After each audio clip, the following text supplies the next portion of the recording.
Hey guys, this is James with The Gray Matters Vlog, and I'm taking you guys on a walk through the beautiful South Texas woods with me. This is going to be kind of a little bit of just a kind of fun, quick little live that I'm going to do while I'm going on my walk. We don't really have a lot of plans for this one. One of the things I am going to do is talk a little bit about some of the videos that we have done and are going to be doing, and also answer some of my own hypotheticals. So if there's any hypotheticals you guys want to see us do, go ahead and let me know and I'll go ahead and start answering some of my own. And if there's anyone you want to hear my take on, because I always on my hypotheticals, hey, Basement Rat 3, hi to you too. Thank you for joining. Dress Monkey just joined. I'm not going to be able to keep up with everybody joining, but just hi to everyone as you guys join. Hey, how you doing? And but anyway, so we're going to talk a little bit about some of the videos I have done recently and I'm going to do, and we're going to go over and I'm going to start going over some of my own hypotheticals where I give you my takes on my hypotheticals. If there's any hypotheticals I did that you guys want to see me talk about and want my take on, let me know in the comments there. Anyway, I just put out a few videos as I was on this walk. As you can see, I'm wearing the same leather jacket out here in the woods on these newest videos. Also wearing my 400-pound Gorilla Ninja Club t-shirt from the martial art I used to practice, my absolute favorite t-shirt. But anyway, so I just did a couple of videos, and one of the videos was talking about Ships of the Northern Fleet, a steampunk sky pirate book series. If you haven't checked out my video on that, check out the video and make sure you watch the video I stitched. There's kind of like a thing going on with that. So if you guys know what Ships of the Northern Fleet is, don't give it away for anybody, but go ahead and check out that video. It's really neat. Another one I did, which was really letting my Trekkie self out, was I just did a video of the guy who did the, the sea shanty, the Wellerman, to Star Trek, and I am a giant nerd for anything Star Trek, so I absolutely love that. So it's mostly just me letting you guys listening to the song. TikTok. Okay, sorry, I just had a notification there. Also, some of the videos we're going to be doing coming up is I actually just bought the Fallout tabletop role-playing game book, and it's fantastic. First of all, it's beautiful. I'm looking forward to sharing with you guys. I can't talk today. Some of the art from it, and I think it's going to be like really neat. ZK01, hey, how's it going? Thanks for joining. MJ1707, thanks for joining. So anyway, I'm going to be sharing some stuff from the Fallout tabletop role-playing book. Like I said, awesome art, really cool kind of a fun role-playing game. It's the mechanical system is almost a little bit like a cross between like modern D&D and kind of like old school White Wolf. Which was really a fun, and I actually think was a better version, except the difference between this system and old White Wolf was actually in this system you roll D20s instead of D10s, but you still roll more of them and all that kind of stuff. Oh, really, Spoopy? Thank you for following. Thanks for the follow. I always appreciate that. Haha, fun. Thank you for joining. I was super excited when I started cracking this thing open. If you played Fallout 4, it basically allows you to run Fallout 4 as a tabletop role-playing game. I mean, it's a perfect representation. You can play all the factions, you can explore all the different vaults. It's really neat. If you were big into Fallout 3 or Fallout New Vegas, you can still do that, but you're going to have to use a little bit more of your imagination and do a little bit more modding because it's really set up for Fallout 4. The default setting is the Commonwealth. The thing that made me so happy is the races you can play. You can play, of course, as a human. You can play as a vault dweller. Oh, Tresden. Yes, hello, hey, thanks. Gifts of tea and cupcakes. That automatically makes you my best friend. Anyone with tea and cupcakes is my best friend. I like Earl Grey. That's my favorite. Oh, greetings from Catshith. Whether you're saying Catshith or Kate She, either one. That's still a really awesome name, by the way. Like that. So anyway, you can play as a vault dweller, as in the Fallout role-playing game. You can play as a vault dweller, you can play as a wastelander, you can also play as a super mutant, a ghoul, or my personal favorite, you can actually play as a robot. You can play as one of the Mr. Handies. And my wife Sharon and I are actually going to be doing a little bit of live streaming, possibly this weekend even, where she's going to roll up a character and I'm actually going to run for her, and we'll do a solo that you guys get to watch. Oh, Cat Sith says you're drinking Earl Grey tea right now. I will fully admit that my love of Earl Grey tea comes from my love of Star Trek. And when I was a kid, Picard ordering Earl Grey hot made me make my parents go out and buy Earl Grey tea just so I could drink tea like him. Really spoopy, wanting to be a robot. Yes, and the Mr. Handys are the coolest, including, if you've played the game, they are they're not humanoid robots at all. They're a head with like thrusters and 3 arms and eye stalks, and they have different attachments on the 3 arms. Hang on, I've got like a spider. I don't know if you guys can see this. Hang on, let's see if I can get him on the... Oh, yeah, there he is. Okay, anyway. Dangers of walking in the woods, spiders trying to eat me, and another spider. Okay. Sorry about that, guys.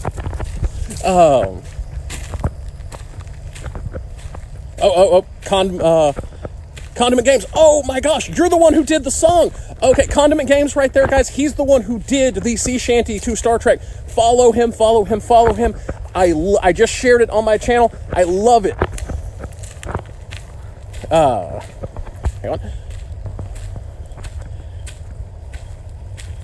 on. Michael Moore saying they've done that kind of thing before.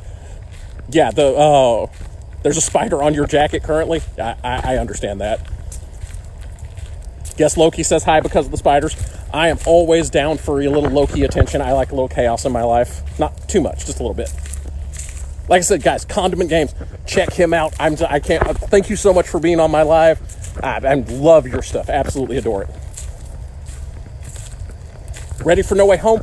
Absolutely. Oh my gosh, I'm super stoked for that. I actually am still a little behind on some of my Star Trek stuff. I haven't finished Picard yet. I actually liked What If Picard I watched. My take on Picard is a lot of people didn't like it because they said it didn't feel like Star Trek. And they're right to a point. What it didn't feel like was a Star Trek series, but if you watched all the Star Trek movies, especially the next gen movies, about my joke about my legendary poem. Yes, thank you for calling my legendary poem. I absolutely love that poem, and I'm so glad so much of you guys love it too. And yes, I'm 100% Team Spider. Me and my wife, we both joke that there is a forever war between spiders and wasps, and we are 100% Team Spider. And our love of spiders is actually where that poem came from, or at least part of it.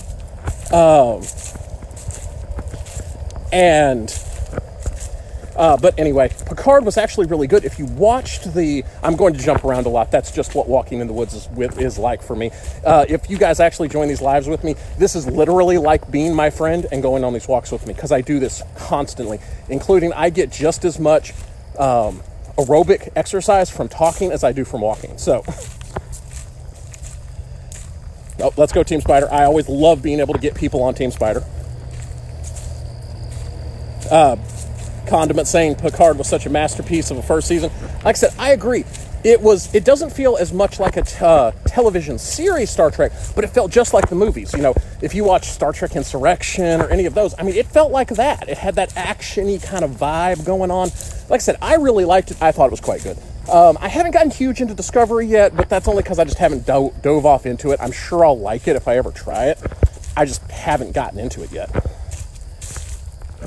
Oh, Tresden, loving Picard. Like I said, absolutely. For one, Picard's just my favorite character. Picard will always be my favorite captain. I love a lot of the captains. I love Archer. Hey, guys, let me know in the comments here. Who are your favorite captains? And what series got you guys started? Thoughts on Dragon Prince from Michael Moore at 688.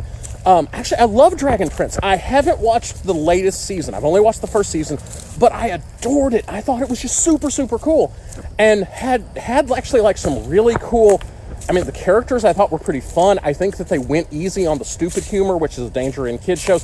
I don't think it's as good as Snoop Dogg. Thank you. Star Snoop Dogg is here, by the way. If you don't follow her, you absolutely should. She's amazing. Thank you for the roses. Thank you so much.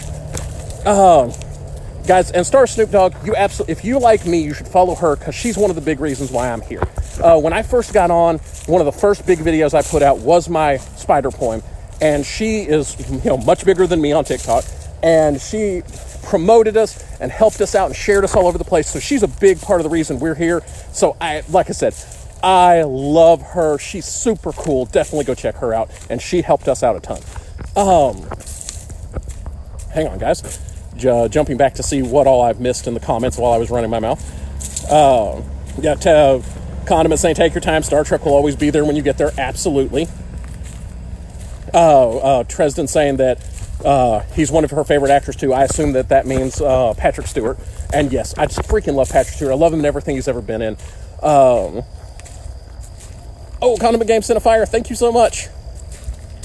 Zombie Bob 92 added her too. Absolutely, she has a lot of really inspiring stories and like good self-defense advice. She's just super cool. Like I said, Snoops, thanks so much for stopping by to show your support. I really appreciate it. But like I said, I love all the Star Treks. Next Gen was the one I started on and loved him. When I was a kid, I couldn't decide whether I wanted to grow up to be Geordi or Data. When I got a little older and the hormones kicked in, I wanted to be Riker. But in the beginning, I definitely wanted to be Geordi or Data. Either one, absolutely love them. I love actually a lot of the captains. Archer would probably be my second favorite, partially because when I was really young, my parents watched a lot of Quantum Leap, and so I really identified as soon as I saw that actor. I was like, oh my god, that's so cool, because I identified him from Quantum Leap, and so I really liked that. So he's probably like my second favorite. Now, I loved Voyager. I had a little bit of a weird thing when... Tresden saying she loves Data. I mean, if you don't love Data, are you even a person? I mean, are you even human if you don't love Data? He's like calibrated to make us love him.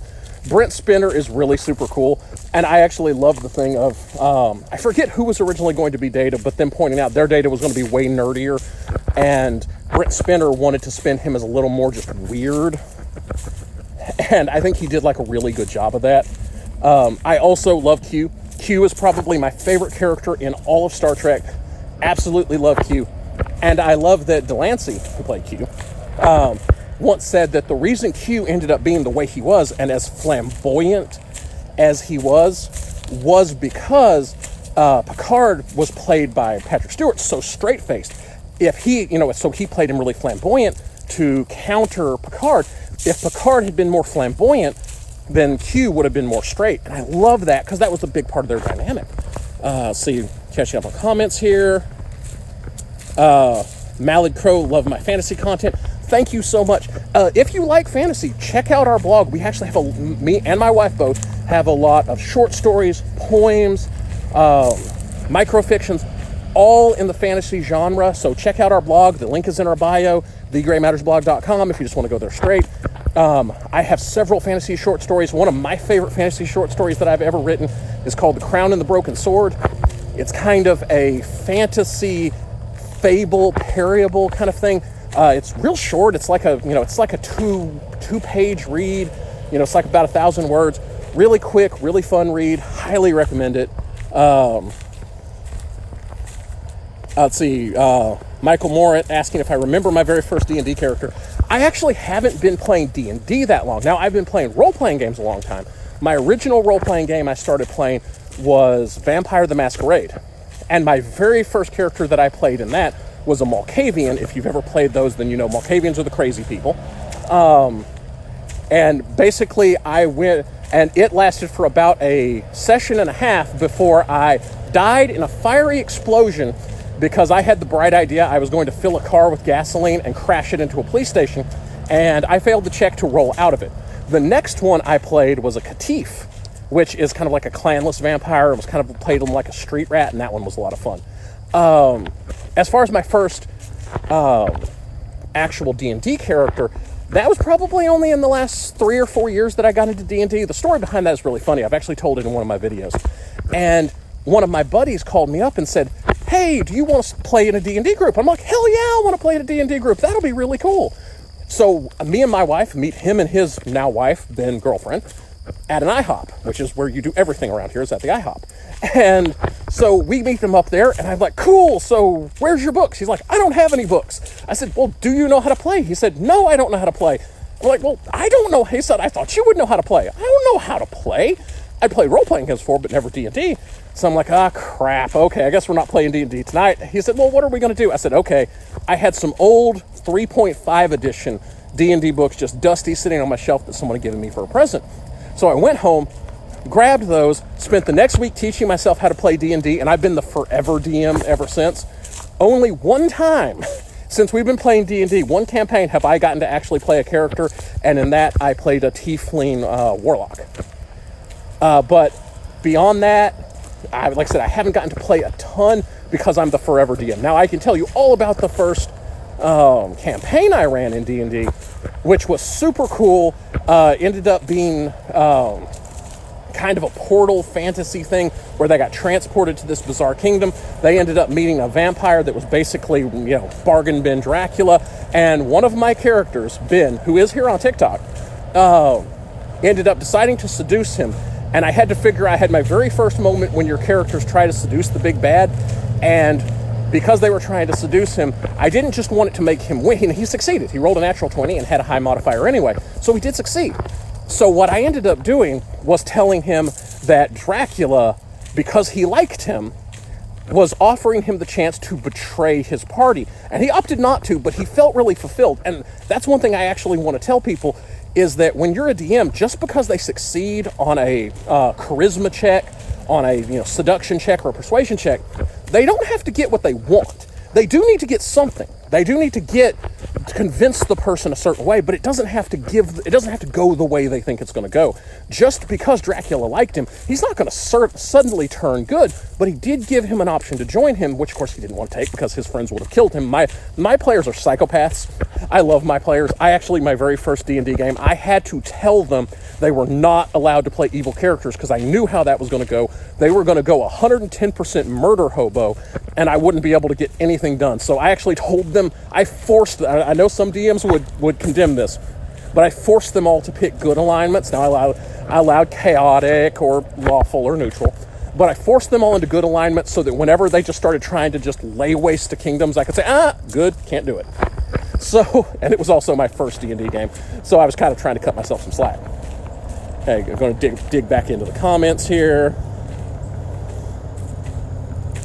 Dresden saying her first was a high elf cleric, which is always I actually find clerics are like an underrated class. I really like them. Let's see, Michael Morant. First D&D character was a noble rogue.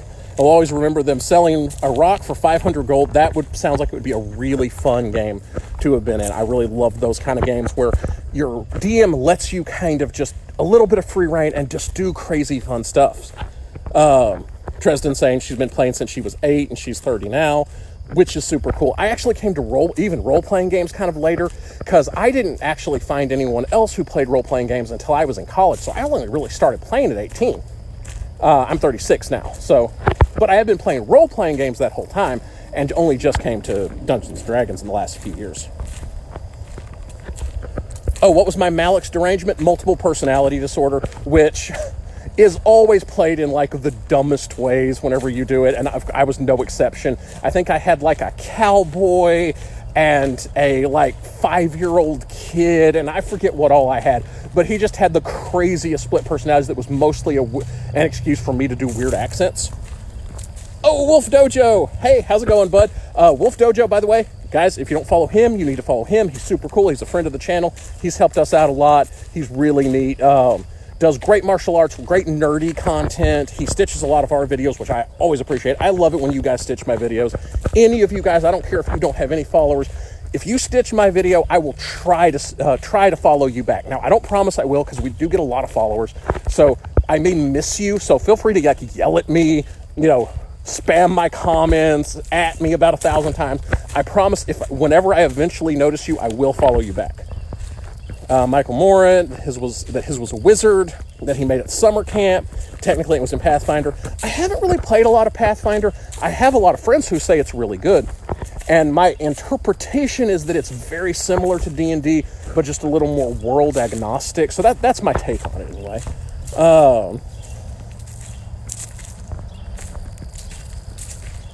Lady Delilah, loving my stuff so far. Thank you so much. I really appreciate that. You guys, I want you to know, when you tell creators that, they love it. I mean, that always makes our days. It just makes us super happy. If you're ever wondering if you want to tell a small creator how much you like their stuff, do it. It absolutely makes their day. They never get tired of hearing it. Is this the stream that takes us to the Isekai? I mean, Isekai. I'm terrible at Japanese pronunciations. From Sergio the Bean. This is not the live stream. I cannot tell you if there ever will be one, and I cannot tell you when it will be, so you're going to have to watch for it. I mean, if it hypothetically existed, which, I'm not, can neither confirm nor deny that it does, but I can confirm this is not the live stream that will take you to the magical world. Oh, Into the Wild with Logan. Really glad you stopped by. First of all, love him. He's really cool, guys, too. He just sent me a picture. He's a photographer. And sent me a picture, because I love cryptids of all kinds, and he lives in Mothman country. And he sent me a picture of a Mothman-esque kind of thing. And this thing is beautiful. I really love it. I just got it today. I can't wait to print it out. I'm going to hang it on a wall. So thank you, Logan. I really appreciated that. That is just super neat. Sergio the Bean. Okay, actually, I already read his comment. Michael Moore. He was actually a really good DM. And that game only ended because of COVID. Oh, that's always sucks so bad. Yeah, COVID ruined a ton of people's plans. Our DM group, our D&D group, had already kind of fallen apart before that because of Sharon's health. My wife, as you guys probably know, has multiple sclerosis, and she does pretty well, but she is disabled. She walks with a walker. And lately, things have been kind of rough for her. So it was getting hard for her to make it to the group. So the group kind of disbanded for a little while. But she is lately doing a little better, has a little more energy more of the time. So I'm hoping we'll actually be able to get back together, the group. And that's one of the reasons I bought the Fallout tabletop role-playing book, because I'm planning on running this for my characters. And I think they're going to have a blast with it. Let's see.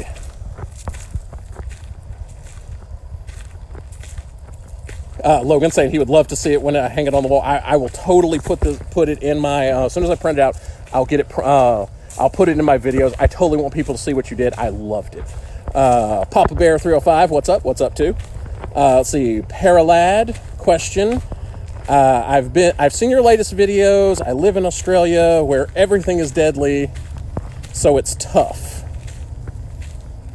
I haven't been to Australia, but I've always heard how deadly it is. Here in Texas, we don't really have like a lot of things that are super, super deadly. We have a few things like rattlesnakes, and we have like a ton of poisonous snakes and a few poisonous spiders, but not like deadly spiders. So we're like low-key Australia, so we're not trying quite that hard, but I mean, it's still there. I mean, yeah, as everybody saw just a minute ago, I was like, ran into about 15 spider webs. If I see a banana spider web, if that's a golden orb weaver spider, we have a ton of them, and they're just huge around here. Elijah Miru, I make great content. Thank you so much. I always really appreciate that.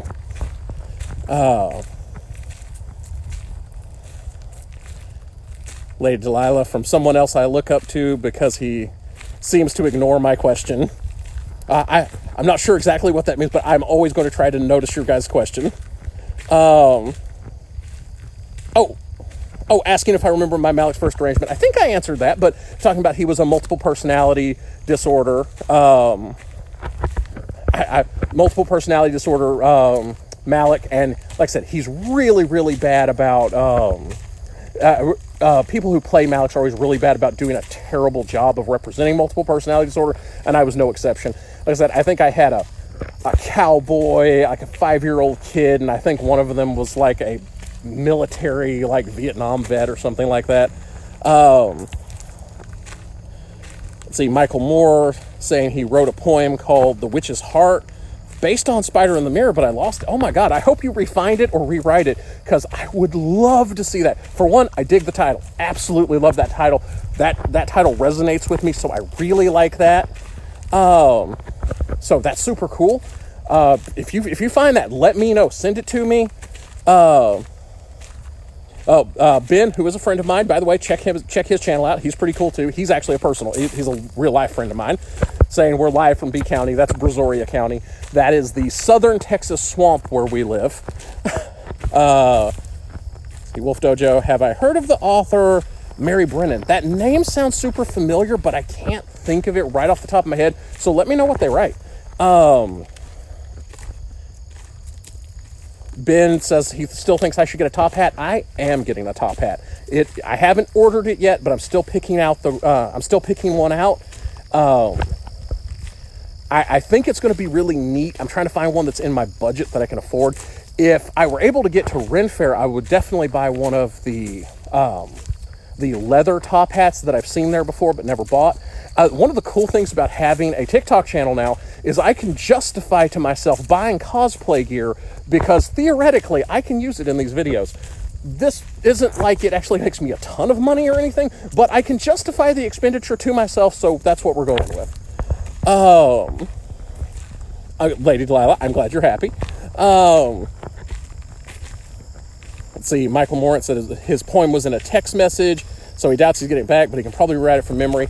I totally know what you mean. Most of my poems, it's funny, whenever I write a story, I usually outline it, and I do all this work, and I, sit down, and I really do a lot of, and I do it very methodically. When I write a poem, it's usually while I'm driving down the car, singing it out loud to myself like it's a song. That's actually one of my tricks for getting meter and, like you're getting your pentameter right and making sure your iambs are correct. That's actually one of the ways I do that with my poems is actually sing it like a song. And I often pick a song that has a similar meter and a similar rhythm, and that helps me actually write them. So hopefully you can rewrite it from memory because, like I said, super interesting. I think that would be really cool. Your first Malik had gender identity disorder. Like I said, I don't think I've played with a Malik with that one. We've done Paranoia, done a bunch of different ones. Wolf Dojo, her first two books were called Witch and Warrior. They were based on a D&D campaign she played once. I wonder how common that is. I wonder if there's a lot of authors out there who do that even more than they admit they do it, because I know that there's been actually some series that some book series and some videos and stuff that we've done and microfictions and things like that that are actually based on stuff that happened in our D&D. All right, guys, I'm actually, I'm kind of losing the light here, so I'm going to go ahead and let you guys go, and we'll do another live, and check out all the videos. I just put out like 3 new videos, so check them out. It's been great. Thank you guys so much for coming, and I'll check you guys next time. Oh, Ben, I did include you. I already told them the story. By the way, the person I said who in my game seduced Dracula, Benjamin Tennyson, that was him. So, see you guys.